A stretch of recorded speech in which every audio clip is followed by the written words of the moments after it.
चलिए आज की क्लास में हम लोग सीखेंगे ब्लू कलर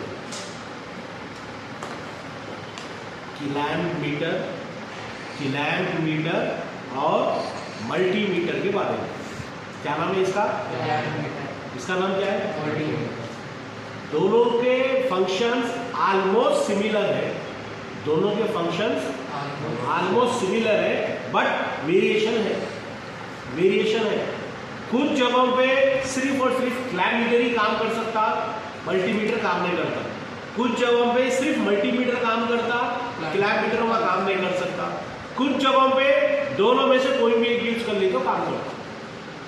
तो बीइंग ए आरएलएसी टेक्नीशियन, फील्ड पे जो है अपने को वोल्टेज चेक करने के लिए, करंट चेक करने के लिए, कैपेसिटर चेक करने के लिए, डायोड्स चेक करने के लिए, या फिर रेजिस्टेंस चेक करने के लिए, एम्बिएंट टेम्परेचर चेक करने के लिए, या किसी सर्किट में कंटिन्यूटी चेक करने के लिए, कंप्रेसर अच्छे है, खराब है, ग्राउंडेड है या नहीं है, वो चेक करने के लिए,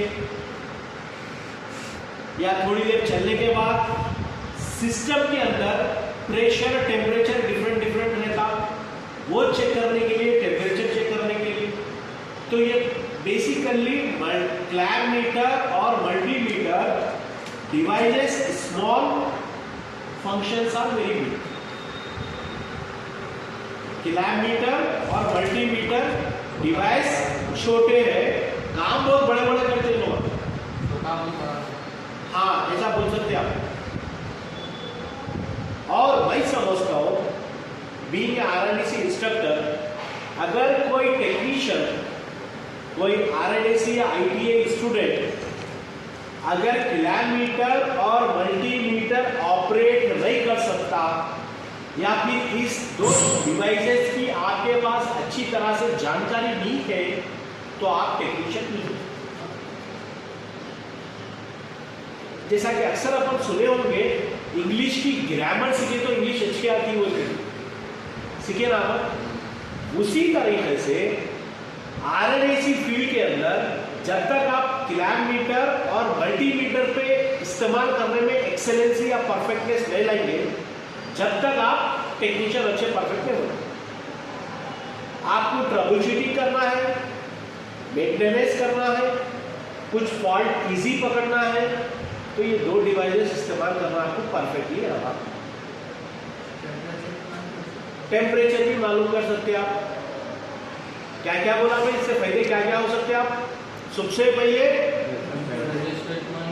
रेजिस्टेंस मालूम कर सकते, कैपेसिटर अच्छा है नहीं है मालूम कर सकते, कोई डायोड अच्छा है नहीं है मालूम कर सकते आप, कंप्रेसर अच्छा है नहीं है कंटिन्यूटी मालूम कर सकते आप, करंट कितना जा रहा मालूम कर सकते आप, वोल्टेज कितना है मालूम कर सकते आप। ठीक है, कई फंक्शंस एक छोटे से डिवाइसेस के जरिए इस्तेमाल कर सकते हैं। पर ये दोनों डिवाइसेस जो है ड्राई सेल्स के ऊपर काम करते हैं, या पीछे के हिस्से में ड्राई सेल्स रहते हैं। स्क्रू खोले तो अंदर आपको सेल्स रहते, सेल्स आप 3 महीने 6 महीने जैसा आपका यूसेज है वो हिसाब से चेंज करना। ये सेल्स के ऊपर इस्तेमाल होने वाले डिवाइसेस है, ड्राई सेल्स के ऊपर काम करते हैं। ड्राई सेल्स मतलब डीसी करंट पे काम करते हैं। सेल्स हमेशा डीसी करंट में रहता, तो सेल्स के ऊपर काम करने वाले हैं। ठीक है, तो सबसे पहले अपन आज सीखेंगे ये कौन सा डिवाइस है, मल्टीमीटर के बारे में। ये कौन सा डिवाइस है? मल्टीमीटर। ये कोई ब्रांड है XYZ, अपने को उससे मतलब नहीं है। अपने को असल सीखना है ये नंबरा क्या है, ये नंबरा क्या है जो राउंड में है। ठीक है, उसके बाद ये 2-3 जो सुराखा है, इन लोगों को प्रोब्स बोलते। क्या बोलते?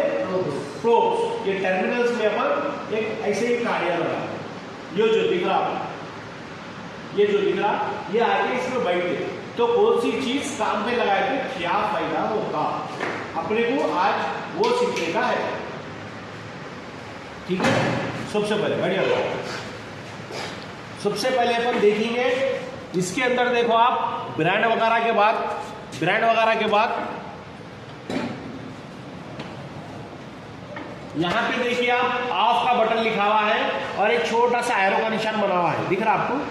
ऑफ का बटन लगा हुआ है और एक एरो का निशान है। मतलब ये एरो का निशान जिस तरफ बता रहा आप ये पर्टिकुलर डिवाइस का वो फंक्शन इस्तेमाल कर रहे हैं।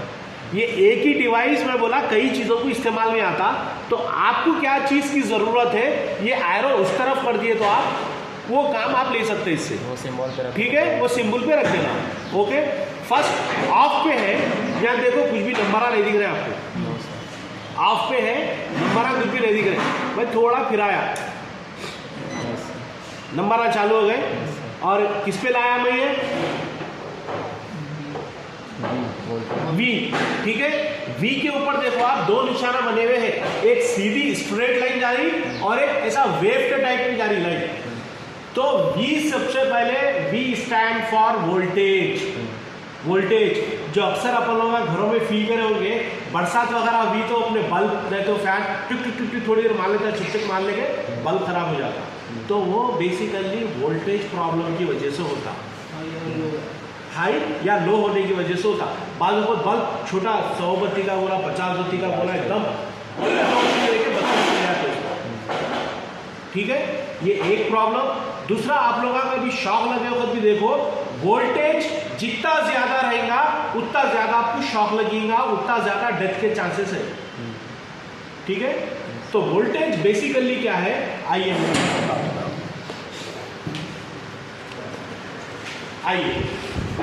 वोल्टेज बेसिकली क्या है मैं आपको समझाऊं। ये आपका क्या है, ये सॉकेट है। ये क्या है, ये सॉकेट। सॉकेट के अंदर ये सबसे बड़ा जो मोटा सुराख है ये टर्मिनल है, ये अर्थिंग का है, ठीक है? ये दो राइट साइड के जिसके ऊपर पेंसिल का निशान लगा हुआ है, राइट साइड के दो इन जनरल लाइव है, फेस टर्मिनल से। ये दो कौन से हैं? ये दो कौन से हैं? लेफ्ट साइड के न्यूट्रल है, न्यूट्रल है। कॉपी लाइएगा आप, कॉपी और पेन लाइए।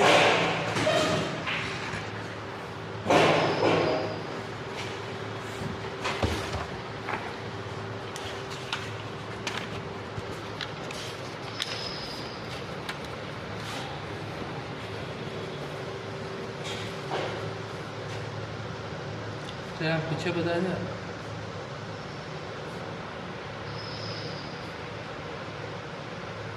ठीक है? ये दोनों सेम भाई है, छोटा भाई बड़ा भाई है, ये लोग अभी सेम है, छोटा भाई बड़ा भाई है, ठीक है? आप ये 3 को भी इस्तेमाल कर सकते हैं, आप ये बड़े को और ये 2 को भी इस्तेमाल कर सकते हैं आप। अरे बात समझ में? ठीक है। तो ये जो 2 पार्ट है इसको आप फेज बोलते हैं, ये जो 2 पार्ट है इसको न्यूट्रल बोलते हैं, ठीक है? ये जो पार्ट है इसको अर्थिंग बोलते हैं, ठीक है? एग्री? नेक्स्ट, हमेशा याद रखिए आप लोग,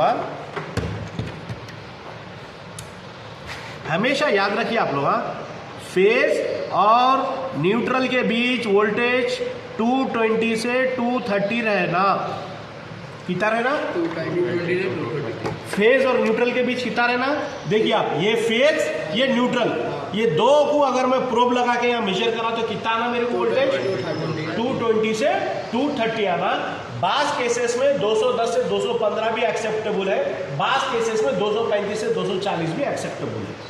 ये डिपेंड करता आपकी लोकेलिटी के ऊपर। इंडस्ट्रियल एरिया है तो वोल्टेज ज़्यादा रहता, घरों की तरफ कम रहता, डिपेंड करता है आपकी लोकेलिटी पे, आपका जो ट्रांसफार्मर है वो पावर सप्लाई कैसे दे रहा उसके ऊपर, ठीक है? तो पहला पॉइंट क्या है, ये राइट साइड और ये लेफ्ट साइड दोनों टर्मिनल के बीच वोल्टेज जो रहना वो 220 230 रहना, first point. Second point, phase plus earthing के बीच ये जो है 5-5 कम हो जाना, ये 215 और ये 225। आप लाइट का गोला चालू करना है फेज और न्यूट्रल, फेज और न्यूट्रल और लाइट का गोला आप लगा होल्डर में चालू हो जाता। साथ में ये जरूरी है आपकी जगह पे जहाँ काम कर रहे हैं आप उसके लिए कि फेज और अर्थिंग में भी आप लाइट का गोला लगाए तो चालू होना होगा, वहाँ अर्थिंग वो जगह पे रहना। अगर अर्थिंग नहीं है तो आज आजकल की पूरी दुनिया जो है इन्वर्टर एसीओ के ऊपर चल रही, दैट मीन्स